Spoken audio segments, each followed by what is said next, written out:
Hey everyone, welcome to The Explainer. We are diving into a really fascinating concept today, how the tiniest little tweaks to our everyday vocabulary can literally rewire our reality.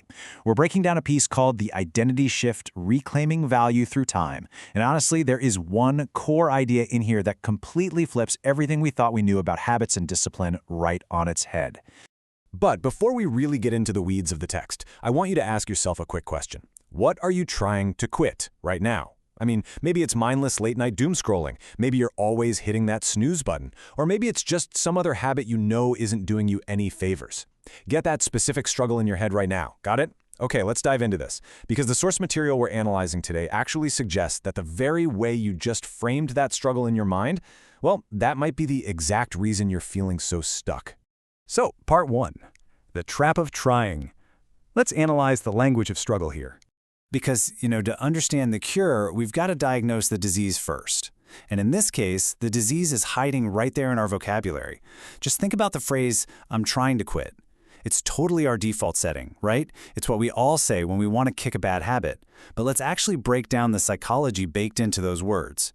Whenever you say you're trying to do something, you're subconsciously giving yourself a total psychological out. It basically implies there's a huge chance you're going to fail. It's like you're telling yourself, well, I'm attempting this, but let's be real, I probably won't pull it off. And then look at the word quit. Your brain's entire focus gets locked onto a negative action. It's all about deprivation, creating this big void, focusing entirely on the exact thing you're desperately telling yourself not to do. You end up anchoring your whole mindset right in the middle of the struggle itself. Which brings us to part 2, the identity shift. This is the pivot from action to being.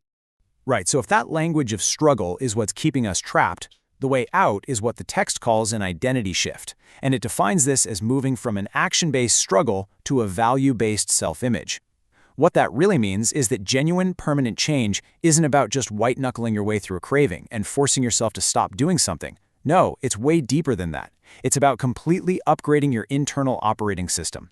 You're shifting your focus away from what you do and refocusing entirely on what you actually value. And this brilliantly illustrates the sheer magnitude of that shift. Just listen to the old operating system for a second. I'm trying to quit. It's heavy, it's exhausting, and it is entirely focused on the negative, isn't it? But now listen to the alternative. I'm a person who values my time. Just take a second and really let that contrast sink in. Notice anything? That second sentence doesn't even acknowledge the bad habit. It literally bypasses the entire struggle. And that right there brings us to the absolute core thesis of our source material, the identity shift. Moving from "I'm trying to quit" to "I am a person who values my time." Guys, this is a massive philosophical pivot. The argument here is that the absolute best way to change an action is to just abandon the action altogether in your mind. Just drop it. Instead, you adopt a brand new identity that simply makes that old bad habit completely obsolete. Moving into part 3 now. Reclaiming your time.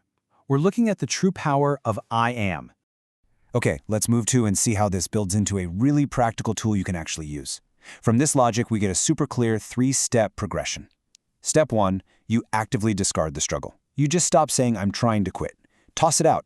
Step 2, and this is absolutely where the magic happens, you adopt the new identity. Starting with the words "I am a person," you are claiming a brand new state of being. And then step 3, you claim the benefit. So in our specific example here, the benefit is being someone who values my time. Think about it. When you claim the identity of someone who truly values their time, you don't even have to fight the urge to mindlessly scroll on your phone. Why? Because a person who values their time just doesn't do that. The habit just kind of falls away as a totally natural consequence of who you are now. So when we look at this overarching theme of reclaiming value through time, it becomes really obvious why this "I am" statement works so incredibly well. For starters, it focuses entirely on self-worth instead of deprivation. You're not punishing yourself or denying yourself a habit, you're actually honoring your own worth. Secondly, it completely replaces negative avoidance with a positive affirmation. You're running toward a high standard, not running away from failure. And finally, it creates this direct link between your personal identity and your time management. Time stops being just, ticks on a clock. It becomes a direct reflection of your self-respect. It really all boils down to this, perfectly distilling all that complex psychology we just unpacked into 4 incredibly simple words. Stop trying, start being. Seriously, the next time you catch yourself falling into that trying to quit trap, you've got to interrupt that thought pattern right then and there. Stop and instantly pivot to defining exactly what kind of person you are being in that very moment. So, bringing this all back to the real world, back to your life, and back to those specific habits we talked about at the very top of this explainer, the text leaves us with this incredibly empowering ultimatum, and I want to leave it with you. Are you going to continue to lock yourself in that exhausting, action-based struggle of quitting? Or are you going to step into your self-worth and become a person who values your time? The identity you choose next changes absolutely everything.